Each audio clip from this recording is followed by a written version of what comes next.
Good morning and welcome back to Digital Assets Daily. Today we're going to discuss Vechain. I think is a pretty amazing article, and then obviously we're going to discuss a little about Ripple and XRP. Excuse me, so let's just dive right in.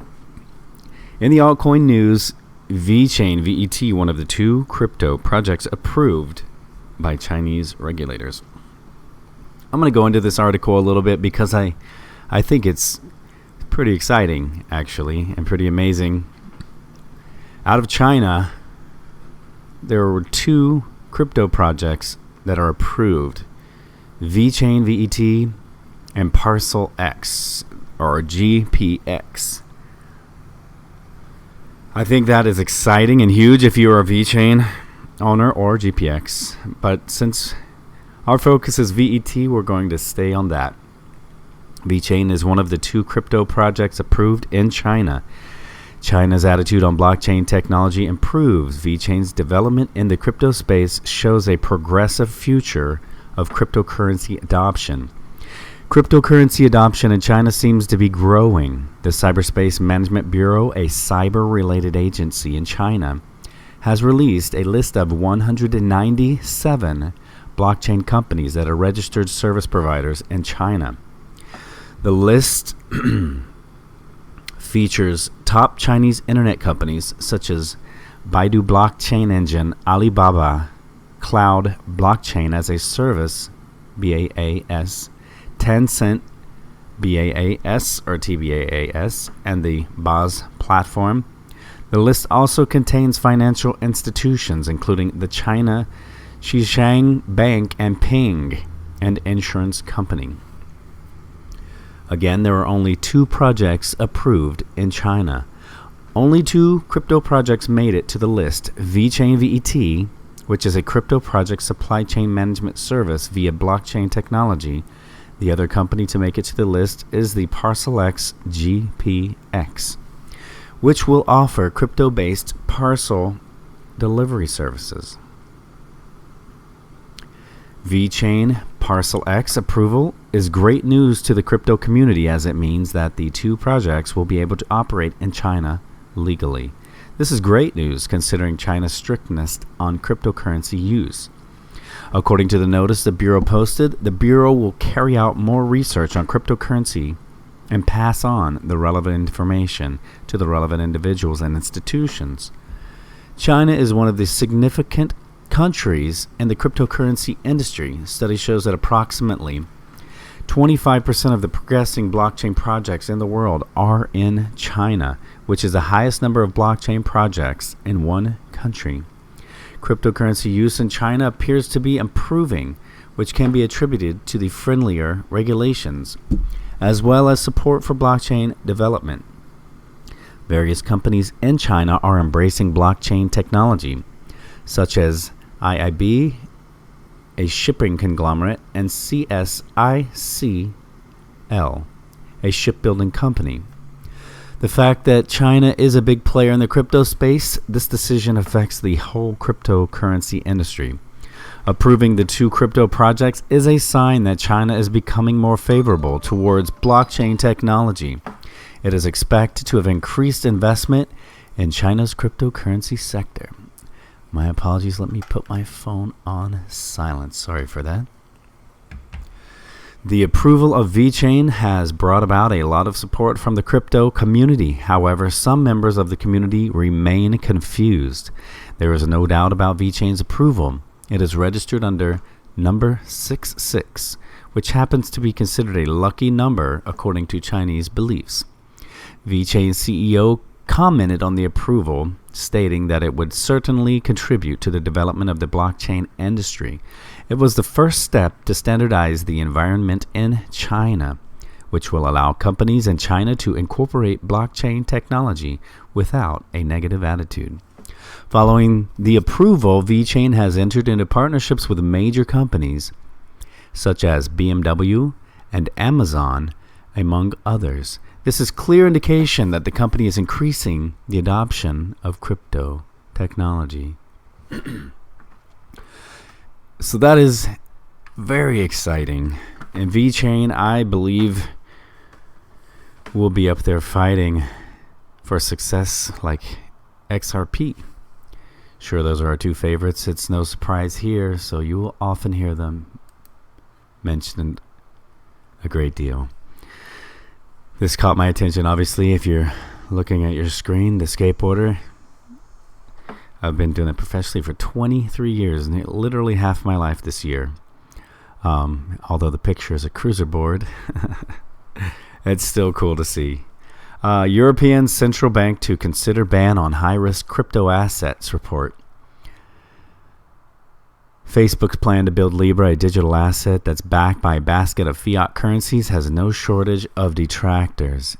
In the month following its announcement, the project has sparked controversy and plenty of outrage among regulators worldwide who warn that Facebook and CEO Mark Zuckerberg can't be trusted with sensitive financial data.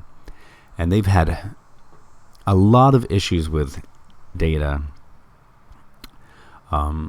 like theft, etc., and exposure. So most people who have a Facebook account forget the industry side. As a regular, normal human being, a regular person, it's a little bit scary because they've leaked that information. What would they do with your hard-earned dollar?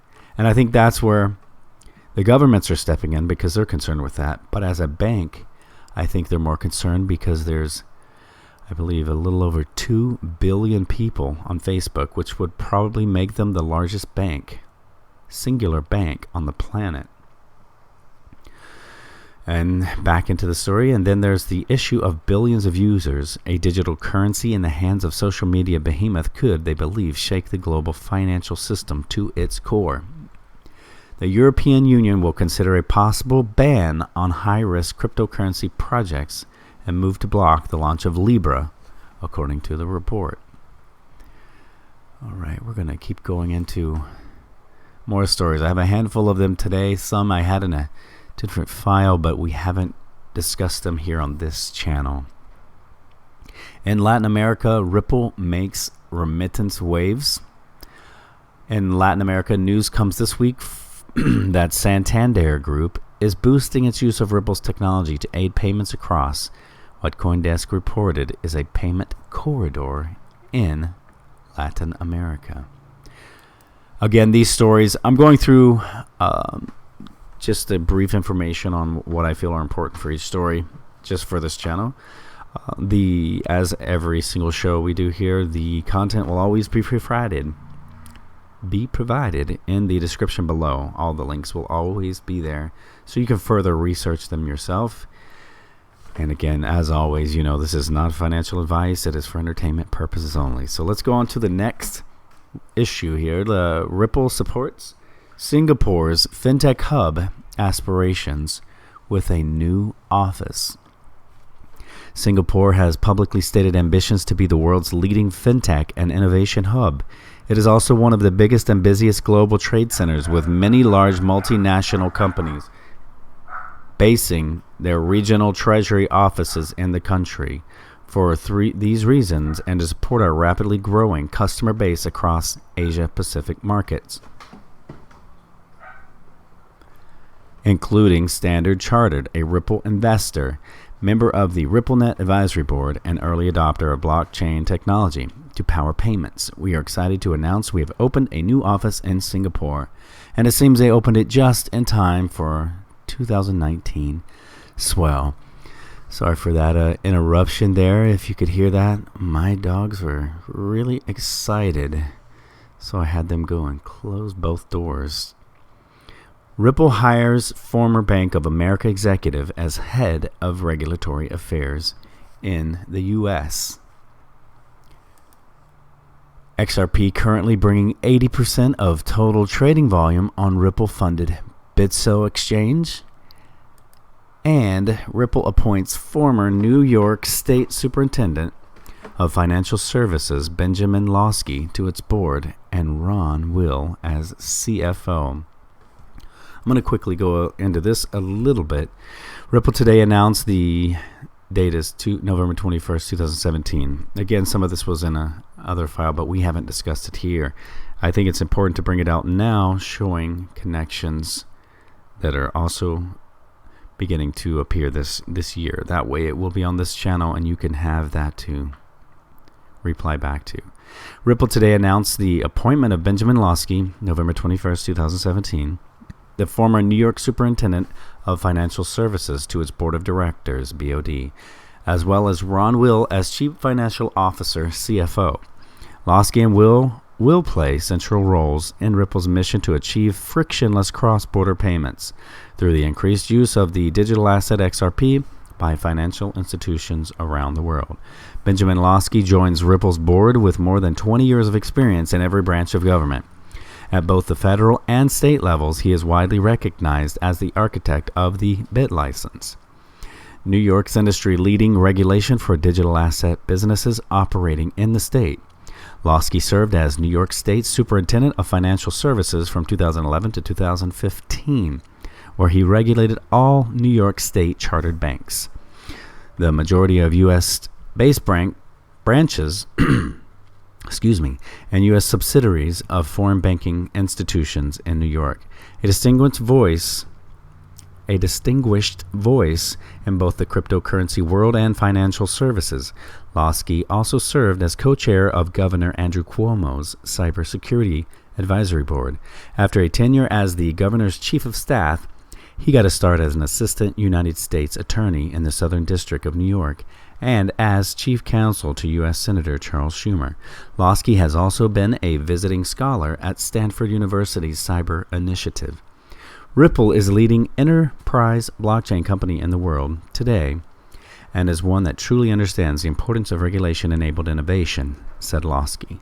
The company and its leadership are passionate about making our global financial system more efficient, more secure, and more fair. I share those same goals and am thrilled and humbled to work side by side with their incredible team as they continue to pave the way for the growth and accelerating adoption of blockchain and digital assets in the years ahead. Ron Will joins Ripple's management team following nearly 3 decades as a senior financial executive and investment banker. Will has successfully scaled both established and emerging companies and most recently served as CFO of TubeMogul, leading to their acquisition by Adobe this past year. Prior to TubeMogul, Will served as CFO and CCO and operating partner at the Growth Equity from Mainsail Partners, where his duties included guiding strategic and financial planning for the firm and its portfolio companies. Earlier, Will served as CFO at Brightroll from 2011 to 2015 until it was successfully acquired by Yahoo. Will previously served as Vice President of Finance and Treasurer of Yahoo for 7 years, working with many leading technology and financial pioneers, including current San Francisco 49ers co-owner and former Facebook and YouTube CFO Gideon Yu. Will also spent 12 years as an investment banker. Throughout my career, I've been most excited when working with hyper-growth companies, and as Ripple keeps bringing on customers like American Express and over 100 other financial institutions, it's clear that this is one of those rare opportunities, says Will. The problem that Ripple is solving around cross-border payments is something that I understand the pain of firsthand as treasurer at Yahoo, and I know that corporate customers are going to keep driving demand for this much-needed overhaul of the payment system. Commenting on the appointment, CEO Brad Garlinghouse said, "Transforming global payments is no small feat, and I couldn't be more thrilled to have the expertise of Ben Losky and Ron Will on our side to help make that mission a reality. Ben deeply understands the nuances of both digital assets and financial regulation, and I've seen Ron's tenacity and ability to scale and execute like none other while we both worked at Yahoo. Both Ben and Ron's skill sets will be instrumental as we look to capitalize on the interest and opportunity around blockchain, XRP, and the impact they will have on payments in 2018 and beyond." The rest just goes in a short, brief, little information paragraph on Ripple, which most of you are already going to know. I thought this was very important because it shows the history of how everyone is connected in Ripple to someone in a very specific role around the world and with a different industry or company. It is amazing. The more you learn about Ripple, the more you research, and the more the time goes on. and the years pass. Some of us has been here since 2009 and have seen the entire industry begin to explode to what it is today in 2019 over the past 10 years. As we go into 2020, I believe there will be a lot more excessive, as they say, hyper growth. And for those investors, I believe you will start to see a rise in your investment. But on the technology side, it is life-changing, and it is globally changing the lives of everyone that it touches. Again, this is not financial advice. It is entertainment purposes only. All the information will be in the description below. Feel free to comment anything you would like. Obviously here we are a fan of Ripple. We are a fan of Vechain. So you will often hear that if you're new to this channel. And I hope you are having a great weekend and the best of days. We will talk to you in the next one.